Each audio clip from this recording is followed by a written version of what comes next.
So, what's the situation? The situation is stable. Ukrainian soldiers showed the destruction of a Russian offensive near the village of Orakovo in the Donetsk region. The enemy sent an armored vehicle and an assault group into the attack. However, adjacent units of the armed forces of Ukraine struck them accurately, blowing up the equipment and eliminating the Russian personnel.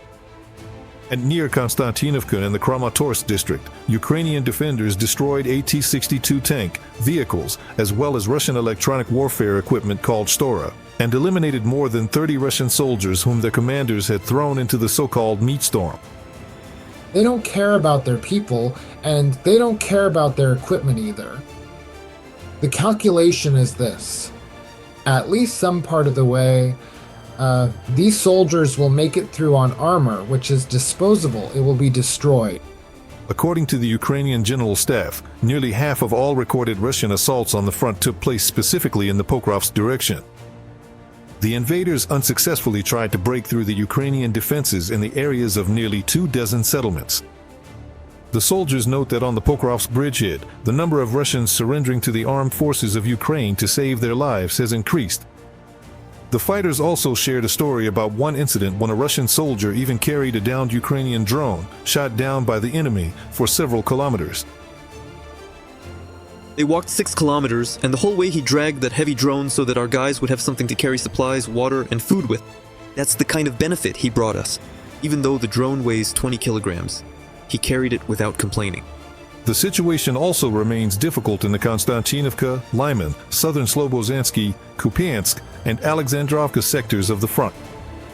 As noted by the General Staff, the armed forces of Ukraine are countering all enemy attempts to advance both in the east and in the south of the country. Over the past day, the missile forces and artillery of Ukraine's defense forces struck 2 areas where Russian invaders' personnel, weapons, and military equipment were concentrated. In total, the enemy's losses over the past day amounted to 1,130 Russian invaders killed and wounded. Thus, since the start of the full-scale invasion, the losses of the Russian army have already exceeded 1,132,000 soldiers. In addition, according to the General Staff of the Armed Forces of Ukraine, 8 tanks, nearly 40 armored combat vehicles, more than 20 artillery systems, 200 drones, and over 130 units of enemy automotive equipment were destroyed the previous day. Drones attacked an oil refinery in Dagestan, just for the record. Production in Makhachkala was hit, almost 2,000 kilometers from Ukraine, according to the independent Russian outlet Astra. They also published eyewitness videos of the strike on the refinery. The strike was also confirmed by the head of the Russian region, Sergei Melikov. And let me remind you that, according to the BBC, this year drones have hit more than half of Russia's major refineries, knocking out about 38% of the country's processing capacity, which has caused the fuel crisis inside Russia and disrupted the logistics of the Russian Federation's army. Gennady Leonidovich, let's discuss, in general, the consequences. If we try to sum up, where do we stand right now? As of this moment? Are we really saying that this is how refinery capacities are being taken out? Yes, and this speaks not only to the situation on the fuel market itself, at gas stations in various regions. It also shows how the oil refining industry is suffering. The facilities involved in pumping or transporting so-called black gold. Please, your comments. I would actually lower the share of capacities that are out of commission here, although the figure of 38% is real. That is exactly how much capacity in Russia is not being utilized. In other words, selling crude oil abroad without doing anything to it is much more profitable, much more appealing. Then to produce petroleum products from this oil to offer to your own citizens at gas stations. No one pays attention to these endless lines. The main priority is making a profit, or rather, getting at least a portion of the revenues that the Russian Federation earned last year from sales of hydrocarbons around the world. It's impossible to achieve this goal, even if you take all of the fuel from Russian gas stations. It will also be impossible to achieve this goal next year, which features are completely unrealistic. Price for Russian export raw materials in the budget and the federal budget of the Russian Federation. And what the Ukrainian defense forces are doing now is simply pushing both Ukraine and the Russian Federation further into the abyss, where it will inevitably fall. Because trying to control things manually. Even back in the days of the Soviet Union and a planned economy, managing the economy by hand didn't work. But now, this setting of prices, imposing limits on how much fuel can be sold to one person, issuing fuel coupons, and forcing certain companies to sell fuel the way the central government wants ultimately leads to a situation where no one really understands what needs to be done, what will determine the price of fuel, or even whether there will be any fuel at all. In this or that region of the Russian Federation tomorrow, the day after, in a week, or next year. In other words, the Russian economy is so deregulated that even a small impact on its pressure points, and oil refining is exactly such a pressure point for the Russian Federation, always has been and always will be, leads to a domino effect. And here it should be emphasized that, unlike the Russian Federation, which strikes exclusively at civilian infrastructure targets, oil refineries are legitimate targets, because the more refineries are destroyed, the less fuel there will be for Russian shahids or Iranian shahids. Purchased and then launched by the Russian Federation, the less diesel fuel there will be for tanks and armored personnel carriers, and the less aviation fuel there will be for planes that are terrorizing and have terrorized peaceful Ukrainian cities last night.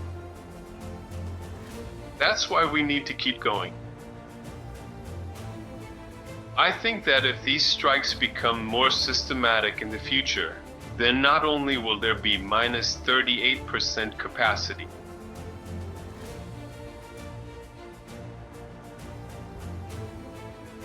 in the Russian oil refineries, as we observe the current situation, I think this entire industry will basically become something quite different in the near future.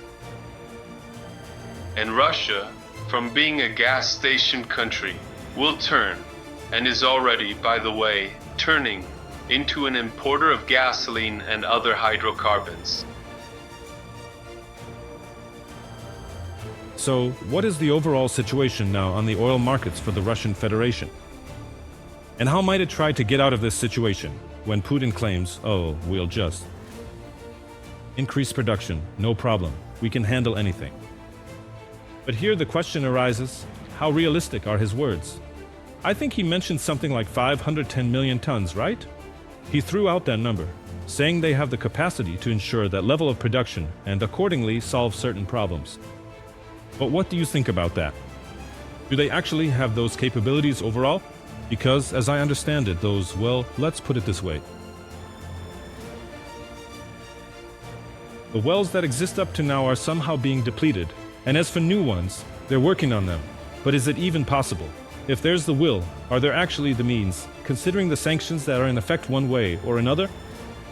If they weren't having an effect, as the main Kremlin ghoul Vladimir Putin keeps claiming, then they probably wouldn't be howling at every turn about the need to do something about the sanctions, and making the lifting of those sanctions the only condition for any kind of peaceful settlement. That's a mandatory point in everything the Russian Federation says. Yes, absolutely. If you look now at those so-called investment programs being implemented in the Russian oil industry, you'll see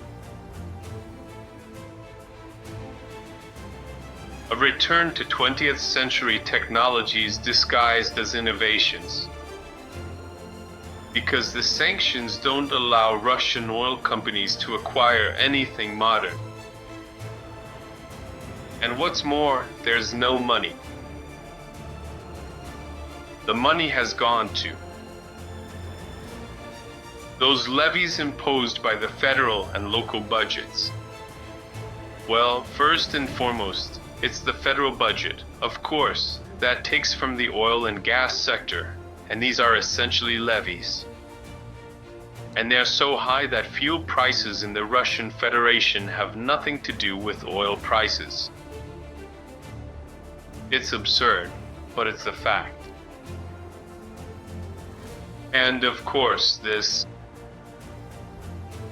the so-called increase in production that the Kremlin is counting on, in my opinion, exists only in the fevered imagination of one person. Because oil producers are not only failing to increase production volumes, they're actually going to reduce them as reserves of so-called light oil dwindle. The quality of Russian crude will rapidly decline. The water cut in some wells in the Russian Federation now reaches 80%. In other words, it means that instead of oil, water is coming out of the well. And these aren't isolated cases. There is ample evidence that without billions or even trillions in investments, the Russian oil industry will turn from a donor to the federal budget into a recipient of funds from the federal budget, which, by the way, is already partly happening now, since it is the federal budget, the taxpayers' pockets, that are currently providing support. The companies that are staying afloat are those that cannot ensure the supply of petroleum products to at least 60 regions of the Russian Federation. As for these plans, I think the oil that exists only in Vladimir Putin's imagination could be transported, for example, to Alaska through that pipeline. The one that another dreamer, Dmitriev, who served as a sort of intermediary in the Ukraine negotiations, break time equals 0.5s / is in fact planning to dig. He's planning to dig a tunnel under the Bering Strait, connecting the Russian Federation with Alaska. Well, I think that's exactly where, in Alaska. They really need Russian oil there. So those extra volumes of water, well, it'll be 20% oil, the rest water, will be sent there, much to the delight of those who present these idiotic projects to the head of the former Russian Federation. Remember, there was that phrase, "And apple trees will bloom on Mars." That's exactly what this is, right into that same big pipe, that same big tunnel Dmitriev wrote about. Thank you very much for the conversation. We appreciate you joining us. Gennady Rybtsev, an energy expert, was with us live. Subscribe to UATV English and stay updated on the most important events, top news from Ukraine and all over the world, in-depth analysis, exclusive reports and interviews, all on hand in our channel. Join our community of viewers and stay tuned.